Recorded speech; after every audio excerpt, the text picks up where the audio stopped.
Organizations have the leaders they deserve. And, when you think about how managers get recruited or promoted, it's so often good salesperson, let's make them sales manager.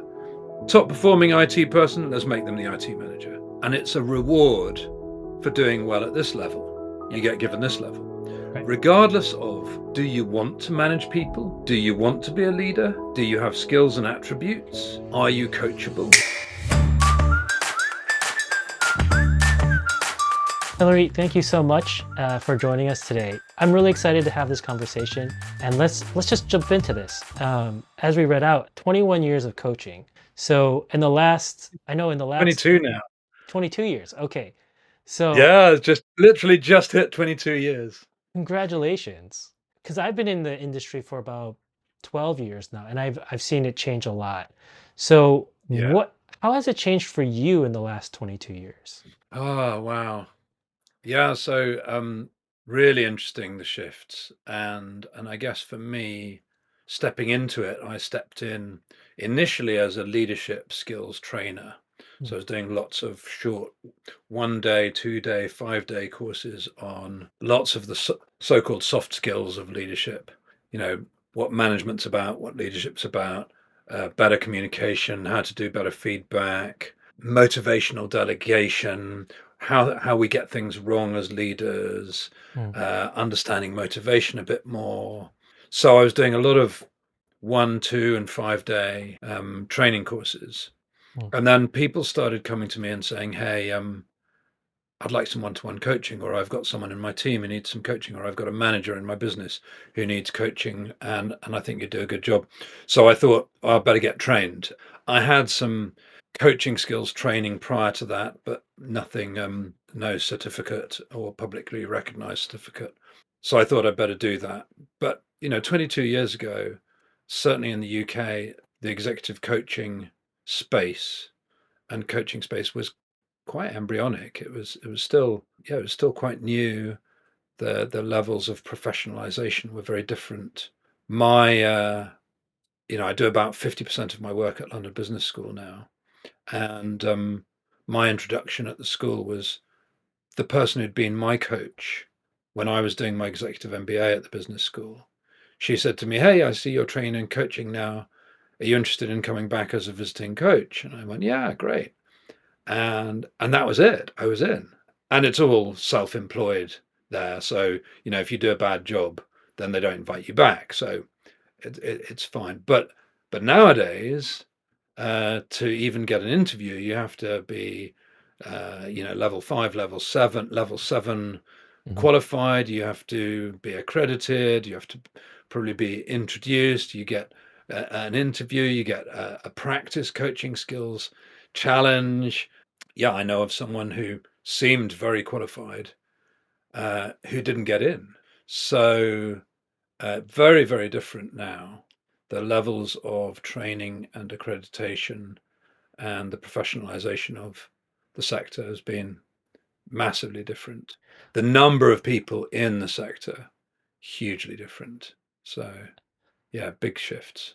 Yeah, I imagine that at when you started 22 years ago, when you told people you were coaching, they didn't understand what that meant.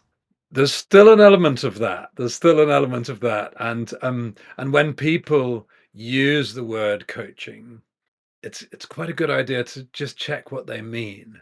And there are a lot of people out there selling themselves as marketing coaches, where if you really scratch the surface, what you've got is you've got a marketing mentor or a marketing trainer or a marketing advisor. And and then also in the leadership coaching space, lots of people say didn't know so much about leadership coaching. So when you say you're a coach, they go, "Oh, you're a life coach." So people had heard of life coaching, Yeah. and of course, a lot of the skills are similar, but the difference between being a life coach and a business coach and a leadership coach is the kind of clients you have, as in the business world. Mm. They are expecting, especially if you help them understand what to expect from coaching, they're expecting a space to be held with good questions and reflecting back, and help to clarify their goals, clarify their challenges, help them understand where they're at, help them develop ideas, help them develop their plans, and a lot through asking and listening and reflecting back and holding space. Mm. But they're also expecting a level of understanding and expertise of leadership and management and organizations and teams. And they're expecting little bits of teaching at the very least, and reference to other sources, and perhaps books or podcasts or videos, because they're on a steep learning curve and they don't just want a reflective space. Yeah. They want that. Even if they come thinking, I'm coming for leadership skills training, when you explain to them and they experience it, they go, oh, this is really useful. This is different from what I expected. Yeah. But they're expecting some support, some expertise around training and coaching and leadership and teams and culture. And they need help with that because lots and lots of organizations don't train their managers really well. So, That is such an interesting statement because that is something that's really been kind of in my head lately.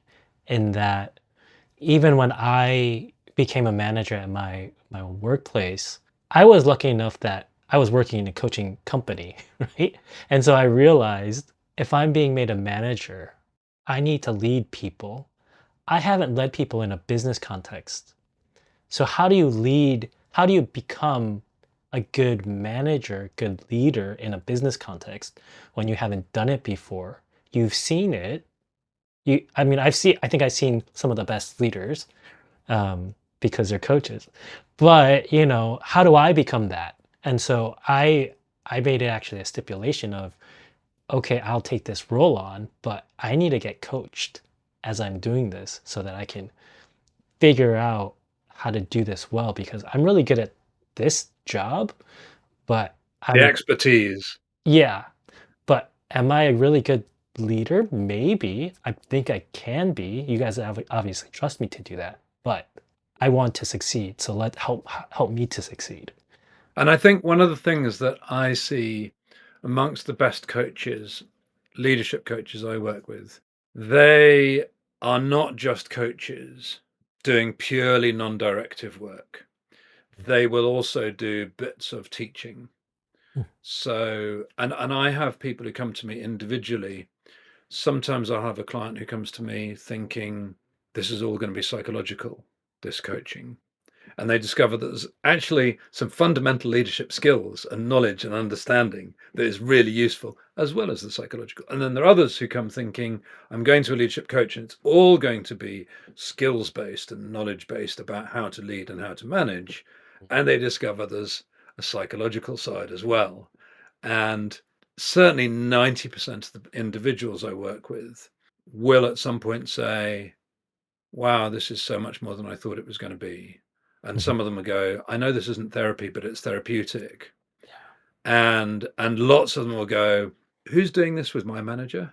You know, and lots of them will go, we need something, we need some of the training that you've done, little bits of training about, how to understand motivation, or how to think about giving feedback, a structure for giving feedback, or how to use coaching in a management role, or thinking about influencing and negotiate. We need some training for lots of managers in our organization, as well as the individual coaching about the individual application of that learning, because there is some knowledge about how to be a good manager. There are some simple mental models which are really useful, particularly for many people who become managers.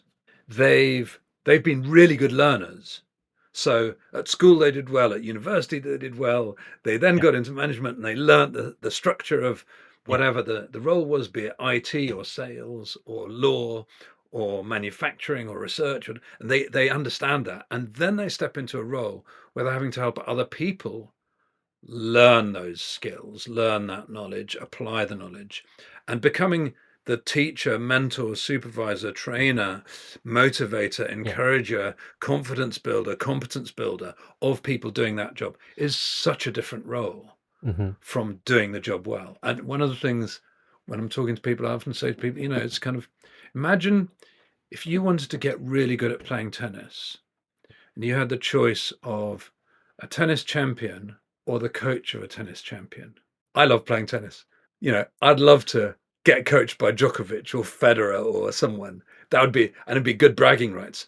But if I had their coach would probably understand much more how to help me get better Yeah. than a champion, because the coach understands learning. And this was one of the things one of my mentors in business and leadership coaching said, look, to be a really good leadership coach, you need to have a number of spheres of excellence. You need to understand business to a significant extent, at least to the kind of level where you're going to be pitching, Mm. or to be able to have great conversations with the people who you're working with. You need to understand leadership and management. So business, you need to understand. You need to understand leadership and management. You need to understand people and psychology, individual and group, so team and organization, and yourself, because as a coach, you bring your own stuff. And if you're not aware of bringing your own stuff, lots of leadership coaches, there was an interesting paper or, a bit of research I read earlier this year about how much our leadership coaches caught on their own experiences. So, if you'd had some toxic experience, do you get tainted by that? If you'd had some amazing success experience, Yeah. do you get caught on that? So, where do you get caught? So, business, leadership, psychology, and how people learn. Lots of people who become managers, they've got business knowledge or functional expertise, but they may not have management leadership, they may not have psychological, and they may not have how do people learn. Yeah. And to become a really good coach, you need in an organizational context, Yeah. not just business, cooperatives and not-for-profits, charity, public sector, all of them.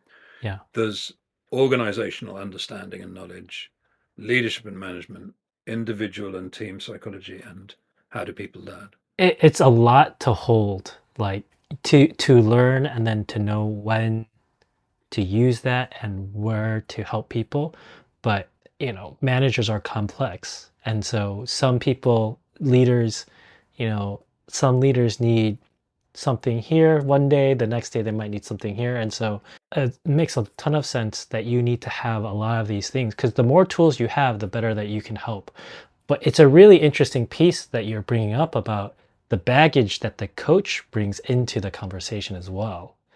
And one of the interesting points that a lot of the coaches I've talked to have mentioned is that you as a coach should also have a coach. And I guess this kind of plays into that, because do you, for yourself, do you have another coach that you talk to and work with? And do you talk through like your past experiences, and sometimes how does that play out in your coaching as well?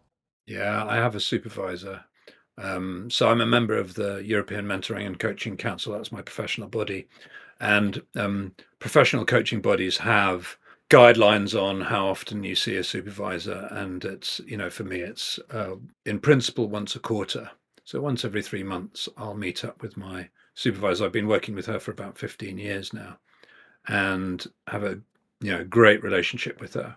Mm. And yeah, we talk about, I bring my coaching challenges. I bring scenarios from coaching where I've been thinking, what am I bringing? What are they bringing? What's going on here? Obviously, without names and organizations, it's just anonymized. So I'd be saying, look, I've got someone I'm working with who works in this sector and is this kind of context. And this is what happened in a session. So I might be talking about that.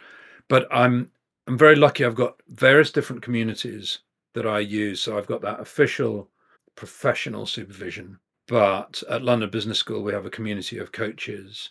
Lots of them I will tap into and talk to about challenges. And one of the things that I'm particularly interested in now is, given the climate crisis, I'm interested in leaning towards how can I help in my work with Mm. sustainability. And we have a little group of coaches who meet every couple of months, and we're helping think about how we coach with sustainability in mind. How do we help managers and organizations think about sustainability. Mm. So with them, I'll think about that. Then at the moment, I'm doing another level of psychological learning so that I can become an IFS informed coach. So literally just this weekend, come back from the second weekend of 4 3-day weekends of a training course. And IFS stands for internal family systems, and it's a little bit about the sub personalities we hold in our head and how we work with those internally. And Mm. that's helping me. And I'm practicing some of the new approaches and talking with the other people on this program. And Mm. we have some specialists in that model and that modality who are helping us as well think about it. I've then got a facilitation kind of tribe, because not all of my work is pure-ish coaching. I also run leadership development programs, often with a psychometric and a 360 and some group sessions Yeah. and maybe some individual sessions as well, so that it's a blend of psychometric and getting feedback from teams, but also input and training, and also one-to-one and small group Mm. learning. And then I do some facilitation, and then when I'm facilitating, I'm obviously using lots of coaching skills, Yeah. but it's a slightly different thing. But I have a tribe of people who I'll turn to there for peer-to-peer coaching and bouncing ideas. I'm interested to understand how do you guys, when it comes to sustainability and coaching, how does that kind of play out? Because that's a It's a really interesting, yeah. yeah, it's a really interesting challenge, you know. So one of the challenges that we've talked about in our groups around this is there is this sense that coaches should come and say, "Hey, what do you as a client need?" and work with that. The kind of concept of non-directive coaching. Although I do like there was a workshop a few years ago, can't remember who was running it, but the title of it says a lot, which was the myth of non-directive coaching. So you can try to be non-directive, but you're always making choices as a coach about, well, do I pick on this word or that word? And there's a decision point.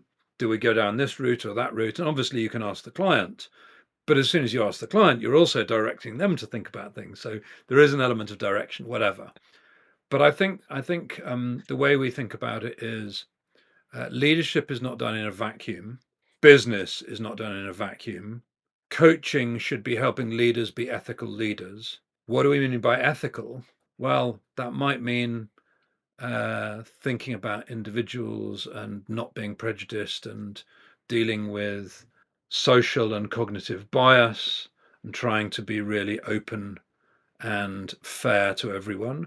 Mm. But it's also recognizing that businesses have an impact on society, and that Mm. affects their reputation, affects their customers, and their customers may be shareholders, Mm. and that sustainability is a really important topic. And boards of directors are thinking about how do we deal with sustainability and our reputation. Yeah. Um, there was someone who came along to a program at London Business School from Coca-Cola talking about how to deal with reputational risk. And if you think about BP Mhm. and what went wrong with them, they're Mm. obviously a fossil fuel business, but Right. the kind of ecological disasters Mm. that sometimes are worse than just what's happening with CO2. What happens when there's an oil slick which fills the Gulf of Mexico? And in just the same way as boards of directors and leaders need to think about AI, they also need to think about the environment Yeah. and how they do it ethically. So there's the question, depending on the organization and depending on the brief that you have with managers, with a manager, with a client, with an organizational client, there's a real question of what is the ecology of the system, small, Mm. wider, wider, wider, wider. Okay. What's the context within which you're working, and how are you thinking about this, and what are the ethics that you're thinking about? So Mm. it does depend massively on the context of the coaching. So there are some coaching clients where they're senior enough to be thinking about that. And there are others where it's really they're just focusing on how do I lead a team? Right. How do I work within the organization where I'm at? Yeah. How do I bring my own values and ethics and integrity to being a good manager and leader? And just trying to succeed as a manager, let alone thinking about the planet Mhm. and planetary health. That's enough for some of them. So there's a real judgment question about what is relevant and important to the client, Mhm. whoever the client is. Mhm. Does that make sense? Yeah. And the what I was thinking about as you brought up the whole myth of non-direction was actually Schrodinger's cat. Does it exist or not exist? Do people Well, think about it? and even is it a cat or not? I think it's a really interesting point because there are people who won't think about those things ever unless you challenge to think about it, right? And Yeah. so, And the coaching world, there is now a global code of ethics for coaches, which includes being part of the solution to climate and social justice rather than ignoring it. So, yeah, anyone who wants to think about that, looking up the Global Code of Ethics for Coaching, hmm, the EMCC and others, of lots of the coaching bodies have signed up to this. So really important to think about. And it's really interesting when I'm working with clients as well. There is good evidence organizations that are more sustainable do better because they find it easier to recruit hmm, because there are more and more people looking at the ethics of organizations that they join, more and more people leaving organizations whose ethics they dislike, mhm, more and more customers saying, have you done your scope 1 and scope 2 evaluations?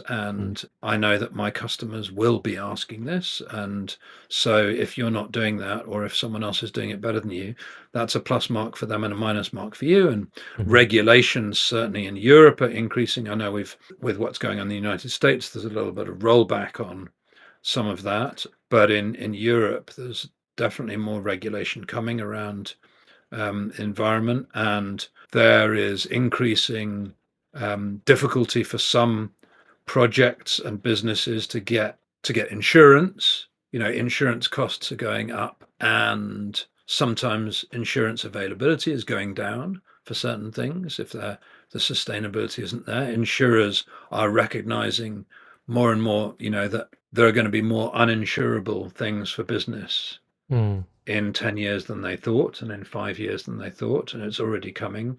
And that's hmm, going to cause challenges for businesses.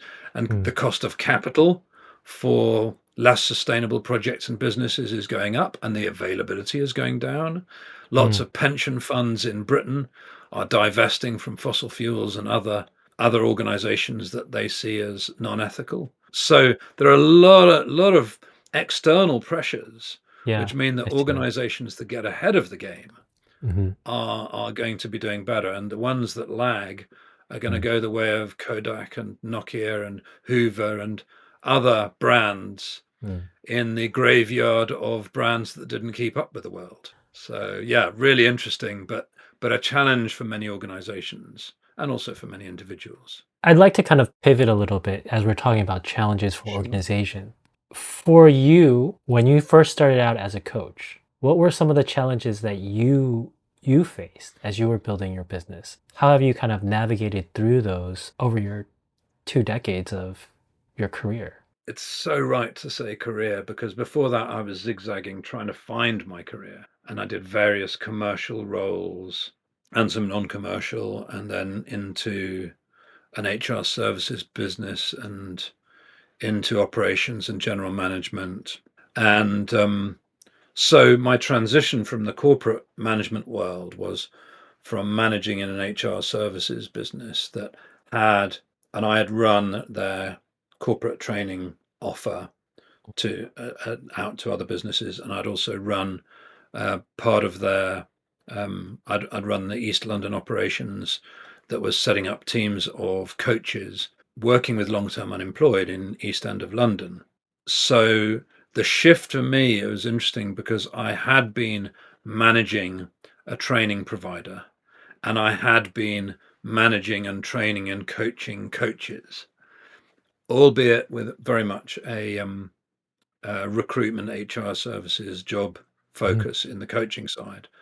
But on the training side, I had been employing people like me to Mhm. run training courses. We weren't doing coaching at that stage. We weren't offering coaching from the organization. But when I left the corporate world, the first thing I did was went back to the organization where I'd been running the training, and they had external trainers, and said, "Hey, if I go freelance, will you give me any work?" And the woman who I had recruited said, let me think about that. And I did a huge amount of work for the first 6 years Mm. as an associate trainer for an organization that I had run. And so I had a surprisingly soft landing compared to most people who go into coaching. I also had, as soon as I left that HR services organization, about a month afterwards, I had an ex-colleague come back and say, "Hey, I see that you've left. Are you interested in becoming operations director for a competitive business?"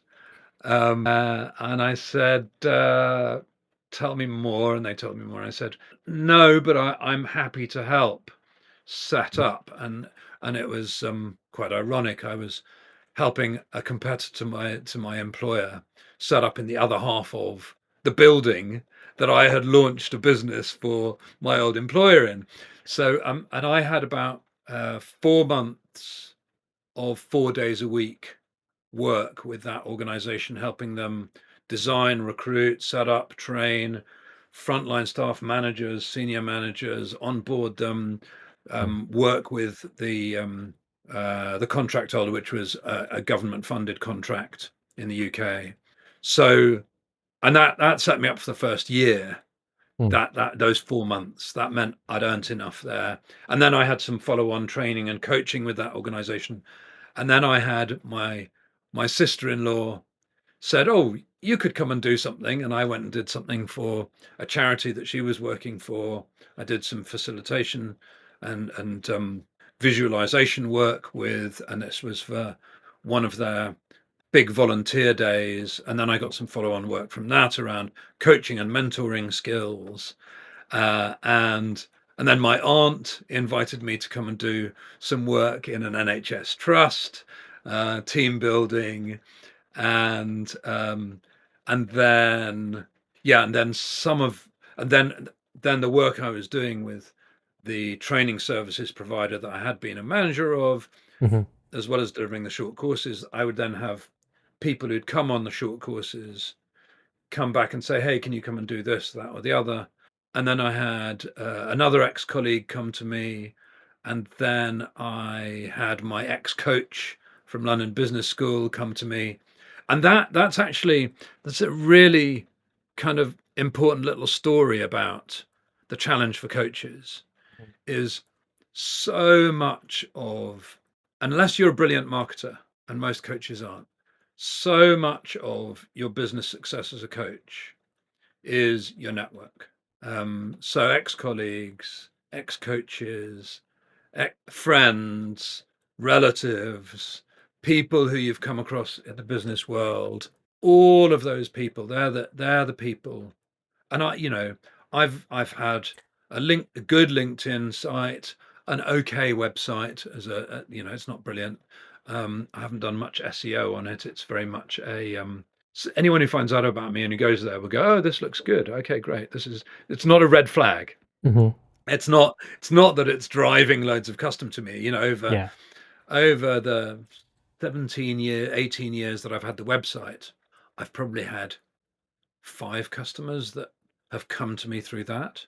And LinkedIn, I probably get 1 or 2 new customers a year. Mhm. Um, and I've got about, I don't know, 17,000 people I'm connected to on LinkedIn because I decided early, oh, LinkedIn looks good. I'm going to connect with lots of people. But most of the business, probably 90 to 95, maybe even more than 95% of the work that I've got or done has been through people I've known, referrals. Mm. And this is in business coaching, Mm. and that may be even more so in private coaching B2C, so business to consumer rather than business to business. Yeah. I'm very much in the B2B world. I do have some B2C customers, but they're people who've come to me. A friend will go, "Oh, you should talk to Hillary," or Mm. someone I've coached through a business has said, "My sister," was one example, or a Mm. friend of mine, or my wife, or my husband, or Mm. my kid, Mm. or someone I know at work could do with Yeah. some coaching. Get in touch with Hillary. You didn't become a coach to be a marketer. But if you want to build a sustainable business, you need a system that works for you while you're coaching. CoachOps is designed to help you go from unpredictable referrals to a reliable marketing system without it feeling pushy or salesy.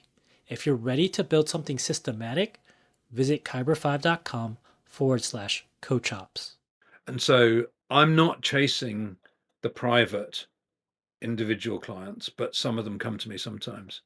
But Okay. in that world, I suspect Yeah. referrals are even more important. And for me, in the B2B world, 95% of my work has been follow on business, repeat business, or Right. referrals or recommendations. Yeah.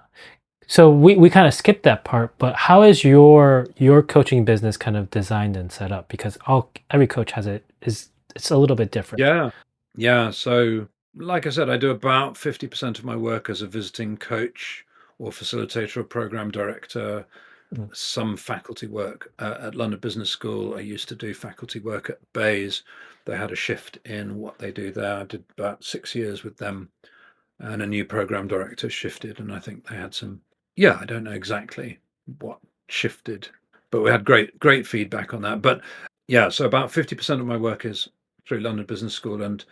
and about 50% of that is small groups, and Yeah. about 50% is one to one.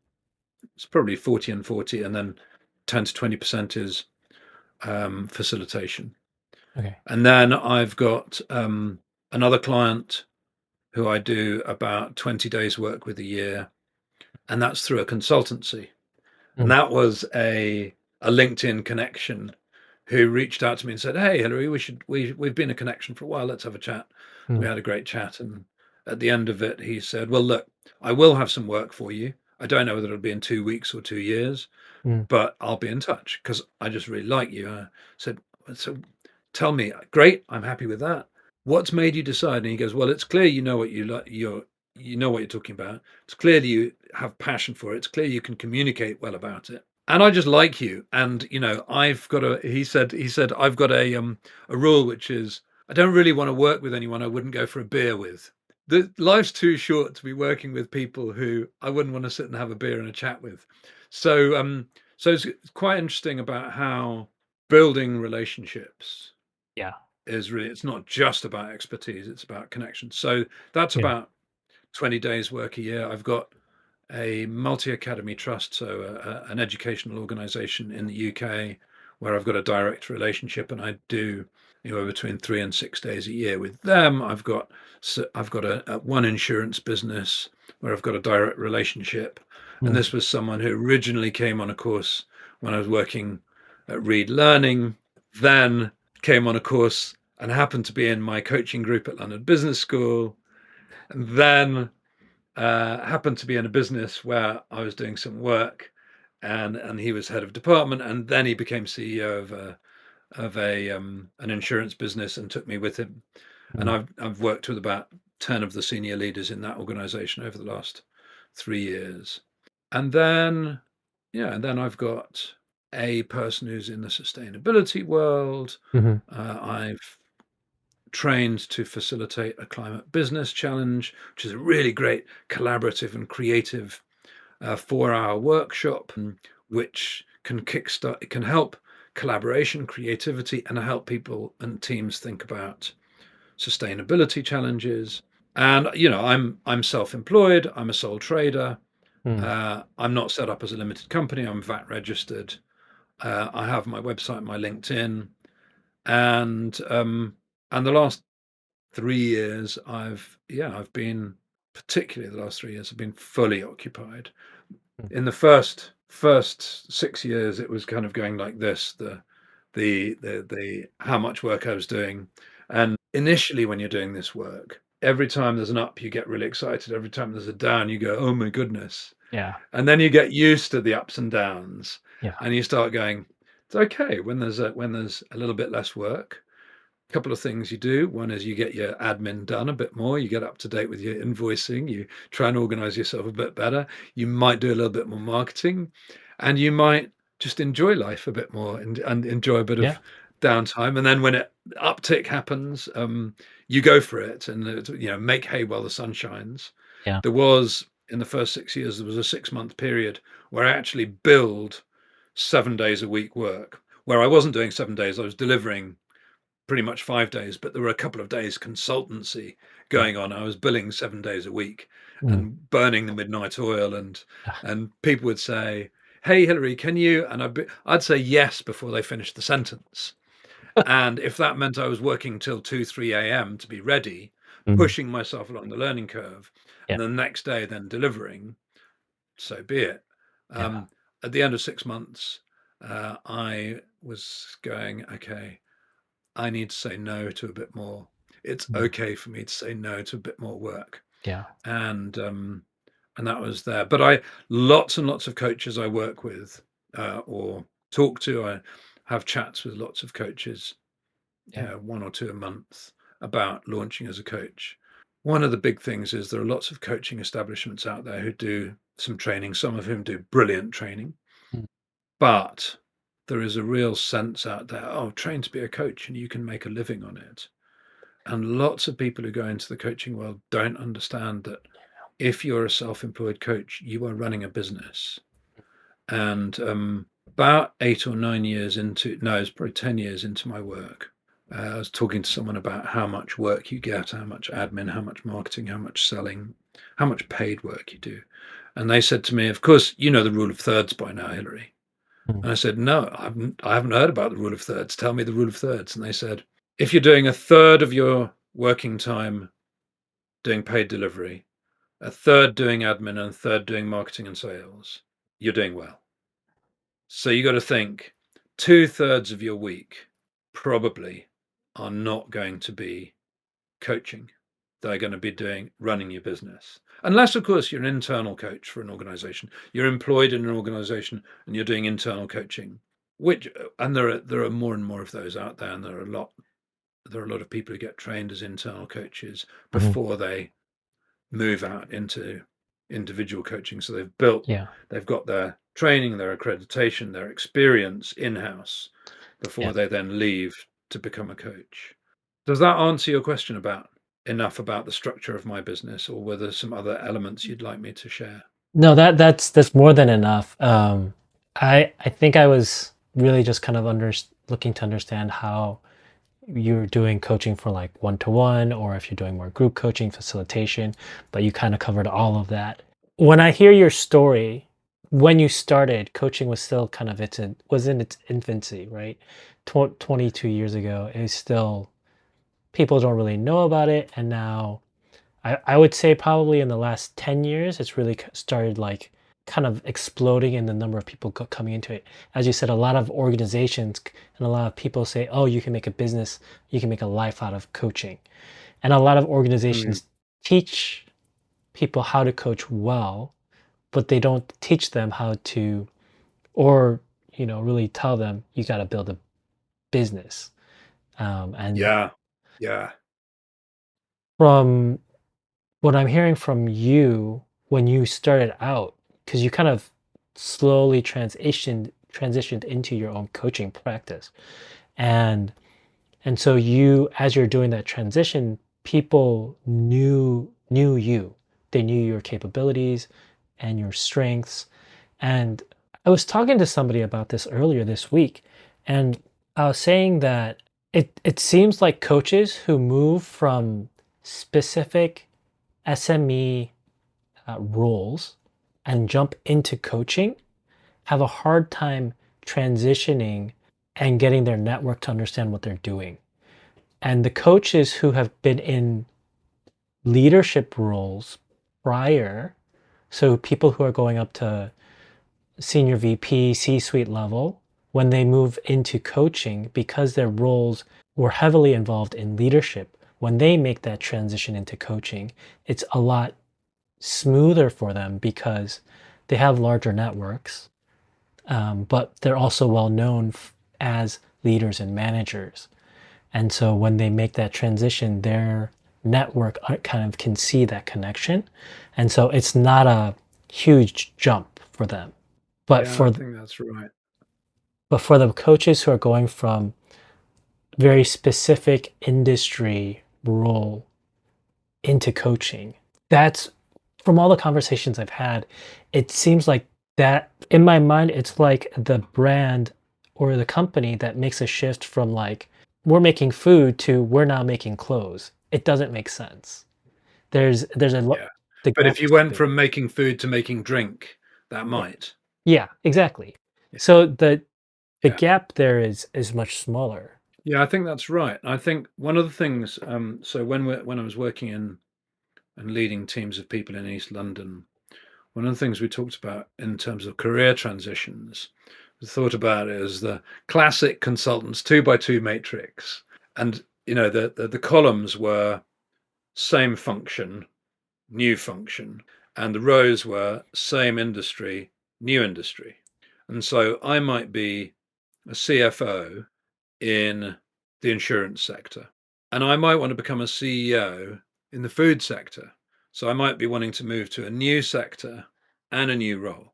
But I might need to go from CFO in insurance to CFO in food, or CFO in insurance to CEO in insurance, and then from CEO in insurance to CEO in food. So it's making an extra step because Yeah. the risk that the individual in the organization takes when you move away from the function and the sector is double. Whereas if you stick with the same function but you move sector, or you stick with the same sector but you move function, Yeah. that's lower risk and a lesser learning curve.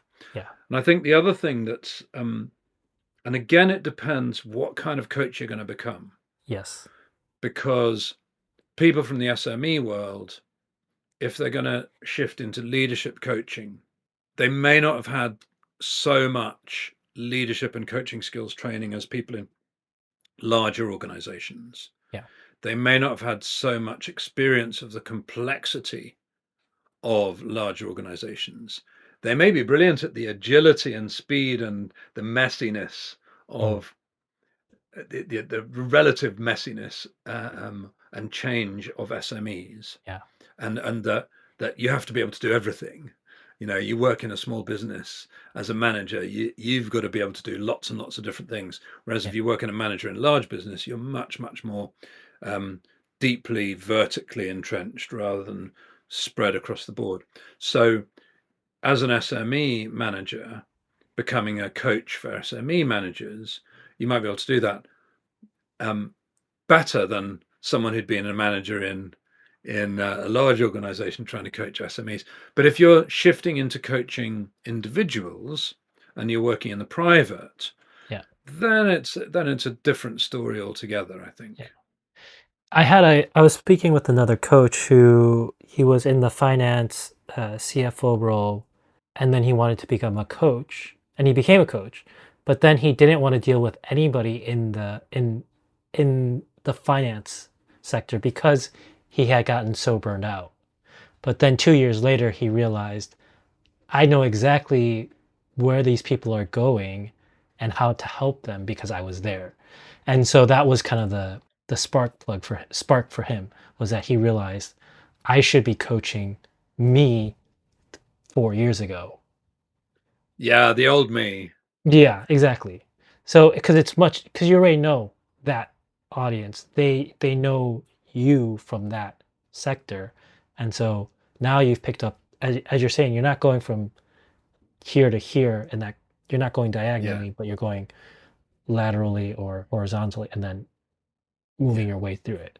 yeah, But the exactly. coaches who try to just skip there, it's the gap is too big. And so they I think there is a real struggle moving Yeah. there. And I think, I don't think that's impossible, but you've got to be ready to really work hard at the marketing or to invest in someone else who's going to work hard at the marketing and you've got to have a cushion of finances to Yeah. say, hey, I can start out and not be earning very much for Yeah. 3 to 6 months or 9 months or 12 months Yeah. as I build this business. I was in a really lucky place. My wife is a doctor in the NHS, and we'd had our first son almost a year before I left the safety of the corporate world. And so when I was leaving and thinking about safety cushion and so on, she said, "Well, look, my maternity leave's coming to an end. Why don't you look after our young son?" She knew that actually I'm really interested in parenting. And she said, "I'll work 4 days a week Mhm. and you work one. But while the kid's asleep, you can do some stuff and you can get your mum to help and we Yeah. can get some extra childcare support in." So I had, as a couple, we had steady income from her work as a doctor while I got going. But it only took 6 months before we kind of almost swapped around, and she went to, I think at that point, 2 days a week work and 3 days at home, and I went to 3 days work and 2 days at home, and then quite quickly I was doing five, and we needed extra support. Yeah. Um, but then again, we were really lucky, had a real luxury that her work allowed part-time working, and Yeah. mine as a freelancer, I could Yeah. tell people what my availability was. And we both for the first 10 years of our three sons' lives, we were able Mm. almost do 50-50 on the Wow. childcare and work. And some of my clients, I would be totally upfront and say, "No, I don't work that day." Uh, Mm. Others in some sectors are less Yeah. respectful and forgiving of a dad doing that. It's shifted now. Very, Yeah. that's really shifted in the last 20 years. But Yeah. I learned masses about coaching from parenting. There's a lot in common between leadership and coaching and parenting. You don't own your kids. They will change. That you think they're the same because they're all kids, but they're different. You can tell them whatever you like, but they'll still decide. You might give them direction, but they'll still decide what they're going to do. You can coach, and they may respond. You can let them go, let them fly solo, delegate, Hmm. and let them learn by doing and let them fall over and bump their nose, but you don't want them to break their neck or anyone else's. Yeah. So you've got to be ready to kind of set some guardrails, but you want to Yeah. give them enough freedom to really learn. They might want more money than you give them in terms of pocket money. They might leave, and they might leave too soon, and they might come back, they might leave too late. All sorts of ways in which Yeah. leadership and coaching have got a huge amount in common. I learned so much about myself Yeah. and about coaching and about leadership. For me too, as a parent of two boys, as I have these conversations with coaches, I'm trying I'm also looking at myself and thinking if I am trying to raise the best men to become the best leaders, this is a great learning experience for me talking to all these coaches and taking all of this knowledge that I'm learning to apply to them. And there's so many wonderful, amazing books and resources about it. And, some of the things, one of the best learning resources I had, which I could kind of translate across to leadership as well, is this wonderful book called How to Talk So Kids Will Listen and Listen So Kids Will Talk. And of course, lots of managers talk at their staff too much and don't listen enough. Mm. And one of the key skills of becoming a better leader and a better coach is more listening and more Mm. understanding. And that's the same as parents. Yeah. And then growth mindset, big thing, Carol Dweck's book, which is so relevant for leadership and organizations, so relevant for parenting and teaching and any kind of coaching. I've done 15 years of youth rugby coaching as well. And, bringing my leadership coaching into that space, but also bringing the learning from youth rugby coaching into parenting and into the workspace. Yeah. So much crossover. And especially now too with the way the world is shifting, the younger if you're a parent, as your kids are getting older and coming into the workforce is now changing so drastically. The way you communicate, the way they expectations. How do you manage new people coming into businesses and companies for the first time? I think that, I mean, that is the challenge these days is how do you manage this new generation because Absolutely. they grew up with a device in their hand. Their expectations are drastically different from any other generation, and their tolerance level for certain behaviors is sometimes not the same. Very different, Yeah. very different. Yeah. Yeah. When you talk about, I mean, I'm now 57. When I joined the workforce aged 21, that's 36 years ago. And now, there were behaviors then that would absolutely be called toxic now.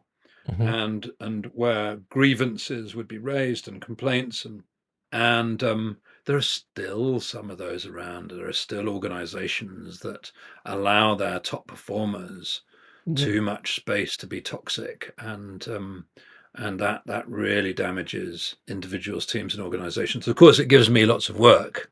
So there's lots of work for leadership coaches, and one thing that really stood out for me some time ago, someone said, and this really echoes my experience: organizations have the leaders they deserve. And when you think about how managers get recruited or promoted, it's so often good salesperson, let's make them sales manager.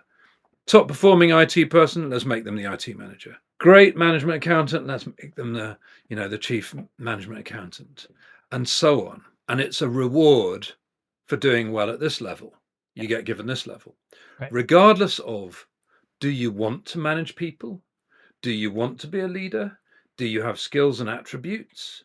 Are you coachable? Did we do any assessment? If it's someone coming on in from the outside, organizations do lots of assessment of, do they have the functional skills? But how much assessment do they have the interpersonal skills, the self-management skills, the self-understanding, the emotional intelligence, and the social skills and the leadership skills to lead well? And if we're assessing that, how do we assess it? And when they come on board, how do we set expectations? And Mm. when we train managers, how do we train managers if we give them training?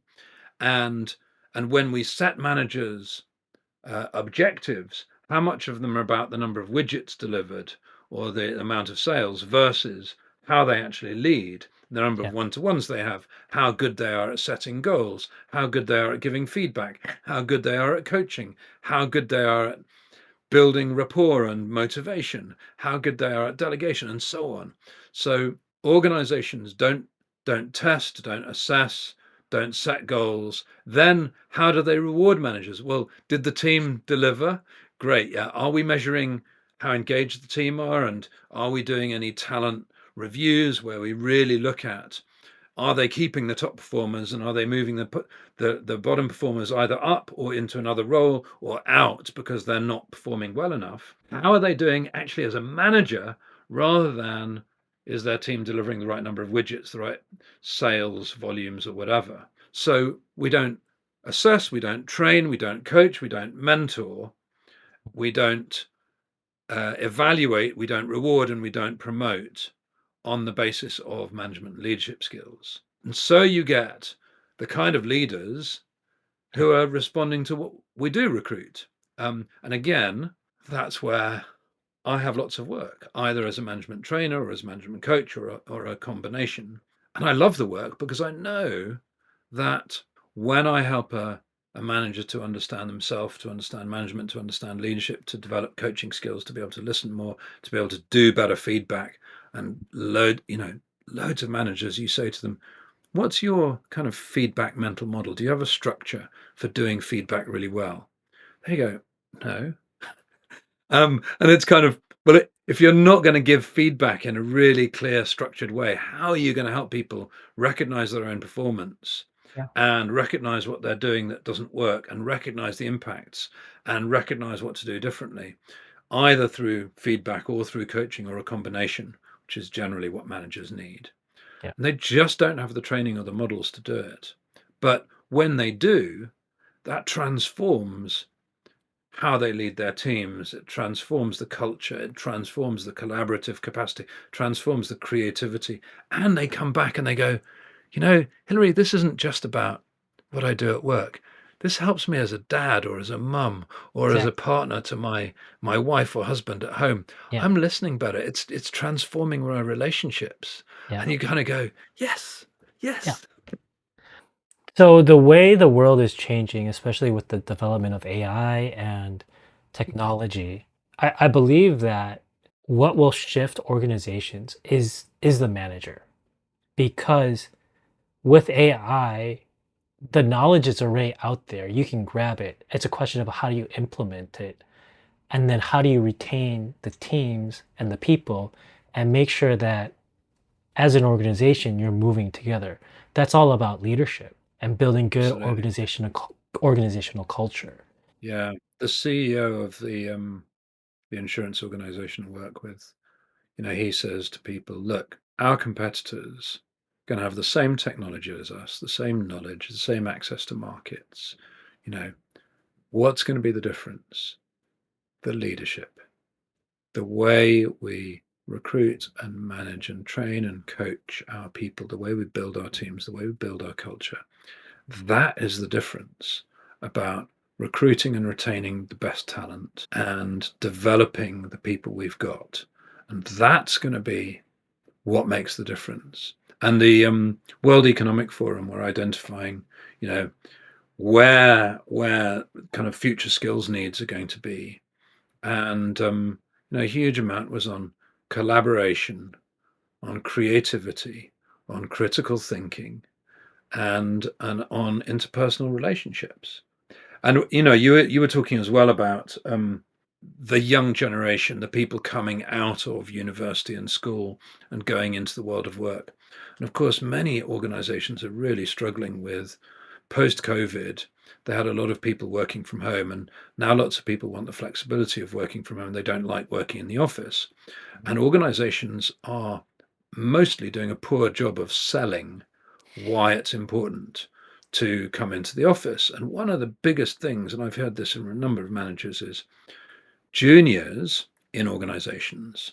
One of the things that they want and need is they want personal connection. And not all of them, there are some who are more extrovert, some who are more introvert, of course, and that's true in any generation. But that there is a kind of a need to shift from school and home and family and university into the world of work, and to build those kind of peer group relationships, have exploration together. Yeah. And so there's a need there, and organizations are struggling to get the middle and senior managers to come in to be able to mentor them and to be able to involve them and say, hey, David, come along, we've got a client meeting, come and sit in on the client meeting. Or, hey, I've got a meeting with another team, drop what you're doing, come with me, and Yeah. come and sit in with this other team. You'll get to know the other team, you'll understand the organization more. And it's harder to do that, or at least you have to be much, much more deliberate and planned and careful if you're doing that in the remote world. And it's very different. Some of the best bits of learning you get are as you walk with your manager towards a meeting down the corridor, and as you walk away afterwards, and you say to your manager, hey, David, what was going on in that meeting? I didn't understand that. And you say to me, oh, Hilary, so what was going on there? And you help me understand. And the kind of organic nature of doing that face to face, if you're going to do that remotely, you have to be so much more deliberate and recognize, in order to manage this well and lead well in the remote world, we need to think about what we've lost and how we replace it. Yeah. From the conversations that I've had with friends who they've gone from working remote and then being called into the office, most of the time there is no one is come to the office because we're going back to in office. But then when they're in the office, they don't take advantage of that in office time. And so half the team is still working from home, the other half is there, and they're still doing their meetings on Zoom in their individual offices. And so it's just like, why am I here? Because I could have done this from home and either way. Absolutely. And so the Absolutely. And so organization, there's a yeah, real yeah, and I with lots of the leaders I'm coaching, they say, what are you finding out there, Hillary? How are other managers and organizations dealing with remote working or the return to office or the combination or hybrid or face to face? And lots of managers and organizations are struggling with this, and they're not thinking about properly, how do we do this well? How do we sell it? And when we're doing it, how do we help people really take advantage of being face to face for some of the time? mm, Because they don't need to be face to face all of the time. That's what we learned in COVID. And some people really work much better working from home. And for some parts of many jobs, working remotely is more efficient, more effective. But we also know there are losses from not coming together, but we don't necessarily sell why we need to come together. I was talking to a senior NHS consultant who does a lot of junior training, and she was saying, the problem with people working from home is junior doctors aren't just getting exposed to learning because they're there, mm, and mentoring and coaching and training them and exposing them to opportunity is much more difficult when they're not just in situ. It's a real loss, and that's true in many organizations. yeah. There's a lot of things that just happen organically that you cannot replicate on online. Um, Or to and but I think one of the things that's interesting in that statement is the biggest barrier to replicating it online is believing you can't replicate it online. There are elements of not being able to replicate it online, but if you say to someone, okay, you're walking down the corridor to a meeting, you have a great conversation prior to walking in. How do you replace that online? Well, we agree that we're going to meet at 10 to the hour yeah, and we're going to have a 5 minute chat before we go into the right Zoom room. yeah, And what about when you're walking away from the meeting? Well, you say to yeah, someone, hey, David, in a few minutes, can we catch up on the phone? Because there's something that we talked about in the meeting where I think, having a quick chat to one about what you do, what I do, what our teams do would be really useful. And so we yeah, do, but we're very deliberate about it rather than booking a meeting 9 till 10, another one 10 till 11, another one 11 yeah, till 12, yeah, yeah. and not having those opportunities. I mean, yes. My point was organically these things happen. So when online, you have to be much more intentional to create those situations Absolutely. for those learnings. Absolutely. But there is Exactly. a certain amount of just synergy and organic, just yeah, Human that connection. connection that happens, right? You can't, it's very difficult to replicate that online. Yeah. It's possible, but you have to really be intentional. But Yeah. organizations too, as you said, right? You have to sell, why do you want to bring people back into the office? But I think the problem there is they don't understand fully themselves that they why they need them back in the office.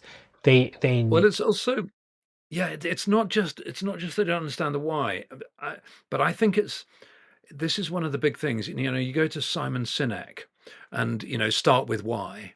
And one of the things that I learnt on one set of training I had around NLP, neuro linguistic programming, was this concept. And it probably isn't NLP that where this concept comes from, because NLP borrowed stuff from psychologists and other places and all together. But there's this concept of what I was taught as the four square. It's another 2 by 2 matrix, and it's managers often talk about, this is what we need to do and this is how we need to do it, but they don't sell why we're doing it, Mhm. and they don't sell, what if we do it, what are the benefits, and what if we don't do it, what are the costs. Yeah. So they do the what and the how, but they don't sell the why and the what if. Mm. And they may understand it or they may not, but they don't explain it. They just say, and Mm. lots of people have, when there's a lack of explanation, lots of people have they fill the vacuum with a cynical, oh, the only reason we're coming back into work is because someone's spending a lot of money on having this building, and they want to make sure that it looks like we're using this building, because otherwise what's the point of having this building? So they see it as some kind of justification about capital spending or Yeah. about annual, the cost of facilities and buildings. And so if you don't explain your why, then people think, well, you don't have a good why. So lots of work with managers and leaders is helping them recognize you tell them the what, but before you tell them the how, tell them the why and tell them the what if we do and what if we don't, and make sure that's understood. And then maybe they can work out the how without you even telling them. And then that's less micromanagement. It's more, giving people freedom in the frame, giving people clarity of the goal and letting them work it out for themselves, because my way might not be the best way. Someone else might actually have a better way, particularly if they've been born or grown up with something in their hand that brings them a huge amount of power that I don't understand. Switching gears and talking a little bit more about your business. Yeah. What has been for you one of the most rewarding parts of running your own business? Oh, my mind is bouncing around a number of things. So I'm really in the sweet spot for me. I'm doing what I love, what I'm good at, what the world needs, and the world's paying for it. And anyone who's come across the Ikigai model, Yeah. there's those four circles: what I love, what I'm good at, what the world needs, and what the world will pay for. I am right in the sweet spot of all of that. So it's playing to my strengths. I'm more valuable as a coach than I was as a manager. I had trained as a teacher originally, and I'd done management, and I'd done sales, and I'd done leadership, and I'd done bits of coaching and training, and I'd got management and business training and leadership training. I'd got all of those things, but actually I'm a better coach and trainer and facilitator than I was a manager and leader. So I love that. I love the flexibility that it's given me to be a part-time dad. And, I've taken, December is often a very quiet month in the UK for training and coaching, end of year for many people, and Christmas and New Year.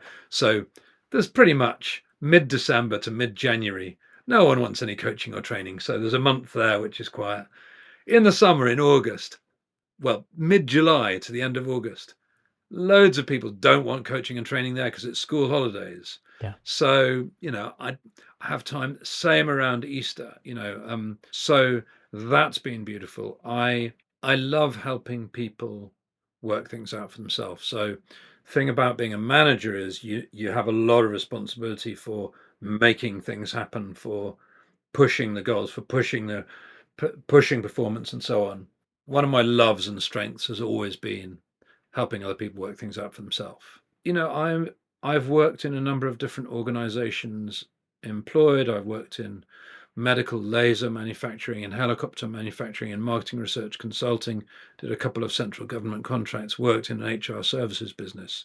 So quite an array of sectors before I went into coaching and training. So I've seen quite a few sectors. And so I love, people say, oh, right, you're a coach. What sector are you in? And I go, I'm in any organization where teams, leadership, and culture matter. They say, yeah, but what industry? And I go, no, really. People, teams, leadership, and culture, wherever that matters, because whatever the industry, management challenges and leadership challenges are very similar. How do I build rapport? How do I delegate? How do I coach? How do I give feedback? How do I build teams? How do I develop staff? How do I understand myself? How do I connect with peers and the whole organization? So I love that I'm working with lots of different sectors. And I love that I can work with junior managers all the way up to C-suite. That can help me connect C-suite with what frontline managers are doing and help frontline managers connect with what C-suite challenges are, because it's very easy to go, why are they doing that? Yeah. Why are they doing that? And to be able to say, well, I can tell you a bit about why. Would you like to hear? Yeah. And or depending on the person and the context, imagine you were there. What would be the challenges for you? So those are the key things I love. What is one piece of advice that you'd give to someone who's just beginning their coaching journey today? Choose your coaching training provider carefully. Make sure that you are plugging into the right professional body that works for you. In the UK, I really like the EMCC and the Association for Coaching. I like those two. The Association for Coaching does some wonderful short workshops on how to run a coaching business, and members and non-members can go to those. They're really good. So they're helping people who want to go into coaching think about running a coaching business. And your network is really important. You will get 90+% of your work through your network. And if you're going to go out and do networking in that kind of salesy networking, don't just go to the coaching conferences. Go to groups where, don't go to lots of spaces where coaches go, except for peer support. Go to the kind of places like the Chamber of Commerce, or an event where the kind of people you want to meet, kind of managers or the kind of people you want to meet are, not where coaches go. The coaches go is great for learning and support and peer group networks, but not great for getting new customers. Last question, what's next for you and your coaching business? More of the same. I love it. Leaning more into sustainability and mission-driven organizations. More and more strategic. How do you build the organization? I'm loving working with the seniors where it really changes the culture of an organization. And I love the blended programs I'm doing where it's 360 and a psychometric and training and coaching, and you're giving people self-awareness about their personality, some input from the way people see them, some input on what good leadership, delegation, feedback, coaching skills are, and then some one-to-one support on how do you make it happen. I love doing that. So more of the same and some small tweaks. Hillary, thank you so much for joining me today. It's been a wonderful conversation. I've really appreciated your time. It's a great pleasure, David. I really enjoyed it too. And if we want to dive into any depth about any of the other specifics or anything more, I'd be more than happy to meet again. Right. Thank you so much. Want to stop guessing and start building a marketing system that actually fills your calendar? Head to kyber5.com/coachops and let's get systematic. That's it for today's episode. I hope you grabbed something useful you can actually apply in your business. If you did, leave a comment or share it with a friend. And hit subscribe if you haven't already. I'll catch you next week.